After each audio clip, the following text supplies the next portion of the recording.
So, as I was saying, I felt like I became a slave to that phone. And it started with me, checking for him and trying to make sure I wasn't missing anything from him. But then it turned into me just being on my phone.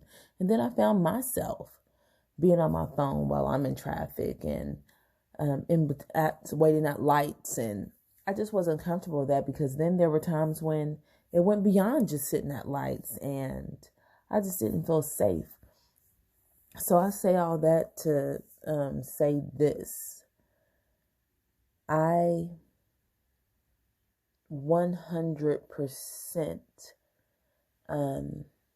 feel how Yandy feels, right? She talked about how, she went through depression and how she had all these things going on. She couldn't produce milk to feed the baby. And I remember once my husband left, I can't say necessarily that I went through depression, but it was a tremendous amount of stress, right? So I went through different things. My skin started to suffer, like around the perimeter of my hairline. It began to kind of scale and flake. I saw the doctor several times regarding that. I used to get these rashes on my chest and on my arm and my hand, and I still have some scars from these rashes, and I couldn't explain it other than stress is what the doctor told me. And it lasted for quite some time, at least a year, that I dealt with these things, and until I was just able to get into a rhythm or a pattern of, this is new life, new life without him here currently, and new life as a single mom, and new life as a full-time mom with little help, so it was a lot, and I cried a lot. And one thing that I guess my gripe is I didn't have a lot of time to myself. Junior, our youngest, was just turned 2 when he left. And so everywhere I was, she was. And so I just basically put on this strong face, all the time. All the time. And it was a lot. It was a lot. I literally had her with me all the time. Lyndon is 17 now, so that means he was 14 when my husband left. And so not so much him, but even I can remember him just telling me, Mom, it's okay, calm down, just relax. And him having to basically walk me off the ledge at times, you know what I'm saying? When I just kind of felt like things were crumbling and falling apart, and it was just a lot. And I literally would wake up and, get kids ready, Lyndon off to school, Junie ready to go to daycare at my mom's, and it's probably like a 10 to 15 minute drive to daycare. And then, of course, Junie's in the car, so there's no time to vent there, or, to have one of those ugly cries. And then once I drop her off from daycare, there's only about a 6 to 8 minute drive to work from my mom's house. And so there's really not a whole lot of time to have a complete mental breakdown there, because I'm a teacher. And so when I get to work, I need to be prepared to teach and put on this face for the kids. Today's going to be a great day and we're ready for learning and for fun.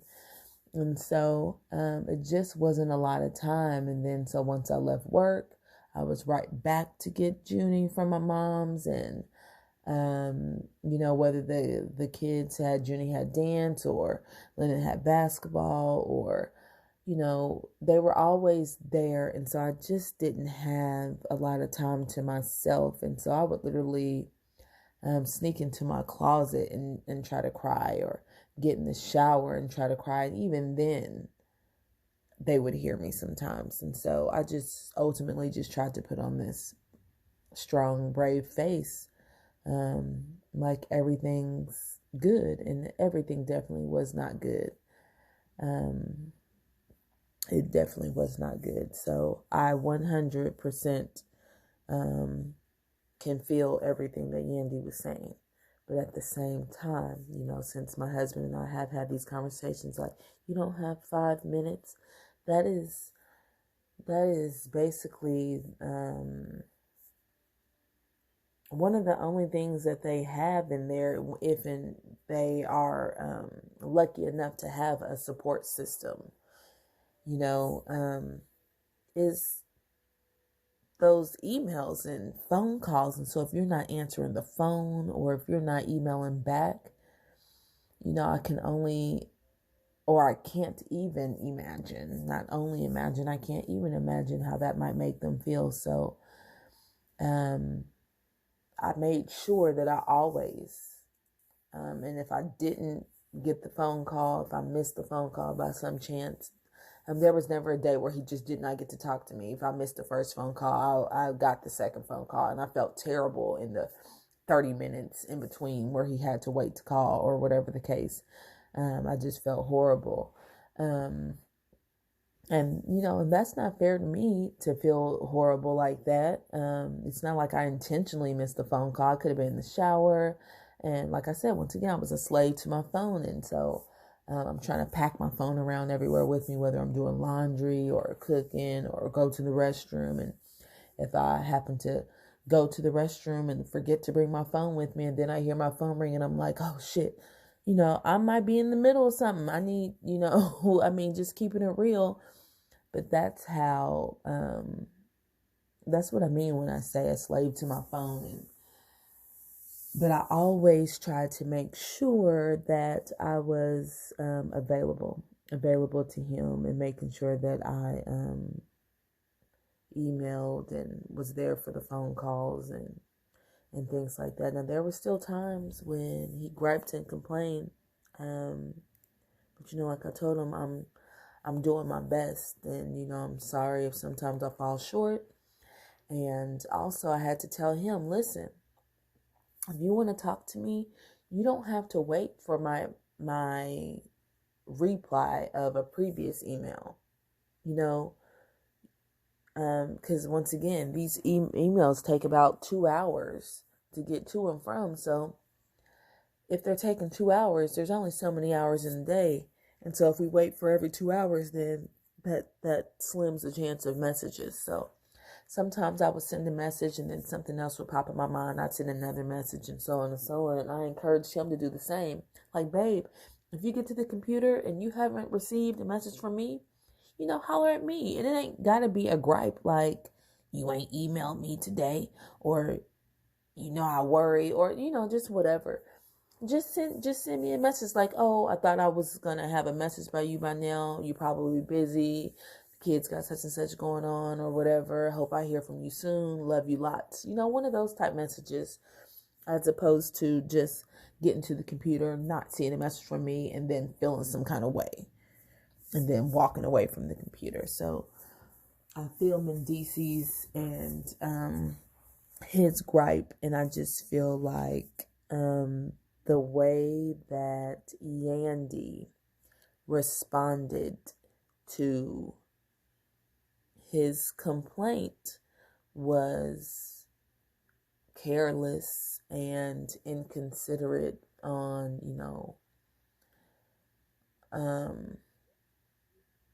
and responding to her mate. That's your spouse. You know what I'm saying?